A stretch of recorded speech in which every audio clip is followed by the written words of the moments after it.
tumbuhan dan hewan berperan besar nih. Dahulu orang-orang sering menggunakan peribahasa yang melebarkan alam dan menyampaikan pendapat tanpa konflik. Tumbuhan dan hewan menjadi guru kehidupan. Bahkan dalam agama digunakan sebagai ilustrasi, simbol dan perumpamaan untuk menyampaikan pesan Tuhan dan pengetahuan. Bertani dalam perspektif Al-Quran adalah aktivitas mulia yang mendukung eksistensi manusia secara spiritual dan sebagai sumber kehidupan. Rasulullah menegaskan bahwa hasil tanaman yang dimakan makhluk hidup termasuk manusia dan burung menjadi sedekah pada petani. Islam sangat memperhatikan tumbuhan dan hewan, terutama tumbuhan hewan ternak, sebagai sumber makanan dan obat. Al-Quran dan hadis menekankan etika memperlakukan hewan dengan baik, seperti memberi minum kepada hewan yang sedang kehausan dan melarang perlakuan buruk, ajaran atau menunjukkan kasih sayang dan bertanggung jawab terhadap makhluk hidup. Tumbuhan dalam bahasan Al-Quran. Al-Quran memandang tumbuhan sebagai ciptaan mulia, baik secara fisik maupun sebagai perumpamaan yang memberikan pelajaran kepada manusia, seperti dalam surat Az-Zumar ayat 27, yaitu tumbuhan tidak hanya sebagai sumber makanan, tetapi juga menghasilkan produk seperti madu yang disebutkan dalam surat An-Nahl ayat 69 sebagai penawar penyakit. Tumbuhan juga memberikan manfaat seperti ketubuhan, buah, dan bunga, serta menciptakan rasa nyaman. Orang yang beriman diibaratkan seperti tumbuhan yang lentur, mampu bangkit setelah ujian, bersikap toleran, dan menghindari kekerasan. Rasulullah SAW mengibaratkan orang-orang beriman seperti pohon kurma, kuat bermanfaat, dan menundukkan. Al-Quran juga menegaskan bahwa tumbuhan adalah anugerah istimewa dari Allah, mencerminkan kualitas terbaik di dunia, seperti surga yang digambarkan sebagai taman untuk tumbuhan yang sebagai sumber makanan dan obat, diciptakan setelah bumi dan air serta menjadi dasar kehidupan. Nabi Muhammad mengajarkan bahwa menanam pohon adalah sedekah. Bahkan saat kiamat menunjukkan pentingnya peran tumbuhan dalam Islam dan semangat untuk menghijaukan bumi. Proses fotosintesis tumbuhan berperan penting dalam kehidupan, seperti membersihkan udara, menstabilkan suhu, dan menyeimbangkan gas atmosfer. Oksigen yang kita hirup dihasilkan oleh tumbuhan. Nutrisi untuk manusia dan hewan juga berasal dari tumbuhan. Nah, sel tumbuhan menggunakan cahaya matahari untuk menghasilkan energi melalui fotosintesis di kloroplas yang mengandung klorofil. Kloroplas disebut dalam Al-Quran adalah Al-Khabir yang menghijau. Dan setiap tahunnya fotosintesis menghasilkan sekitar 200 miliar ton bahan organik. Al-Quran juga mendorong ilmu pengetahuan dan menyelidikkan rahasia alam pada surat Quran Al-An'am ayat 99 menggambarkan proses pembentukan dan pematangan buah sebagai tanda kekuasaan Allah yang secara tidak langsung menjelaskan fisiologi tumbuhan yang kini dipahami oleh ilmuwan botani modern. Seperti pada tumbuhan tadi, mengingatkan keterbatasan pada pengetahuan pada masa Nabi Muhammad, informasi menunjukkan bahwa kebenaran itu sumber dari wahyu Allah. Siklus kehidupan tumbuhan. Siklus kehidupan tumbuhan mencerminkan kesinambungan hidup dan mati dalam tanaman alam. Al-Quran menunjukkan bahwa proses ini merupakan wujud kekuasaan Allah, seperti tumbuhnya biji yang tampak mati namun banyak menyimpan banyak embrio. Dalam kondisi yang tepat, biji berkecambah yang mencerminkan bahwa Allah yang mengeluarkan yang hidup dari yang mati. Kehidupan tumbuhan bergantung pada fotosintesis. Saat tumbuhan mati, senyawa diuraikan dan kembali ke siklus alam, menjadi metafora bagi kebangkitan manusia di hari akhir. Proses percambahan biji terdiri dari beberapa langkah. Yang pertama, penyerapan biji, yang dimana biji menyerap air lalu membengkak dan kulit biji terbelah memicu persiapan perkembangan embrio. Kemudian pelepasan enzim, yang dimana proses embrio mengeluarkan enzim yang memecah makanan kompleks menjadi unsur yang sederhana yang mudah diserap. Kemudian pergerakan tanah. Di sini dapat terjadi pembengkakan biji yang menyebabkan tanah merakah memudahkan perkembangan biji.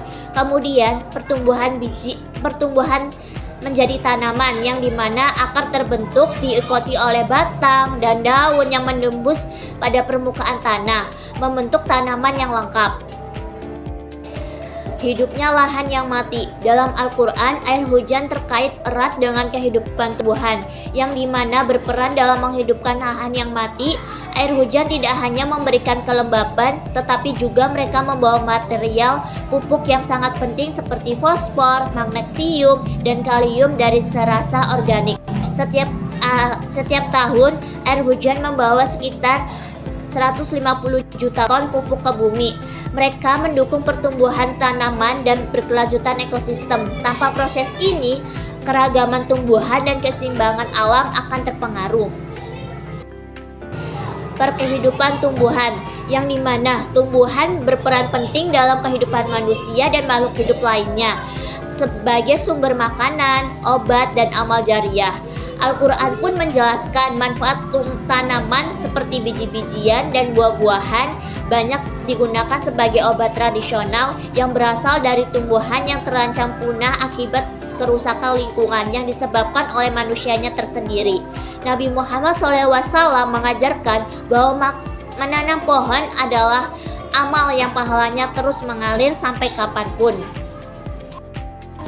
Perkembangan pertanian dan peradaban manusia. Pada awal peradaban manusia pertama berkembang di Timur Tengah. Pertanian menjadi fondasi utama bagi kemajuan peradaban. Yang kedua, tahap perkembangan di masyarakat, yang dimana masyarakat itu berburu dan meramu bahan makanan dari alam liar. Mereka memelihara ternak sebagai bentuk nggak kelihatan sendiri, bentar.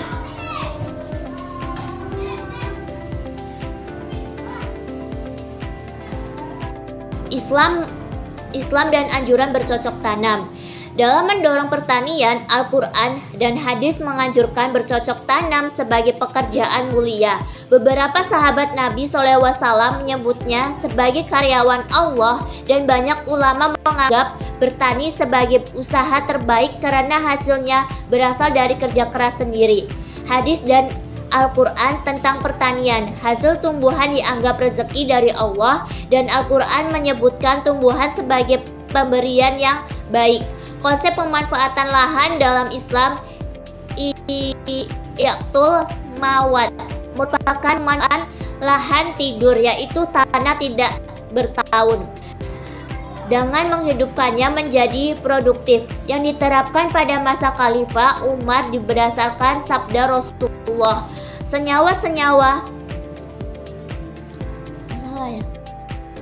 Perkembangan pertanian. Di sini Al-Quran membahas pertanian sebagai tema utama, yang dimana tumbuhan mengubah energi matahari menjadi karbon organik yang mendukung rantai makanan dan dimanfaatkan manusia dan hewan. Sebelum pertanian, manusia hidup sebagai pemburu pengumpul sekitar 100 tahun yang lalu. Pola hidup mereka menggembala muncul bersifat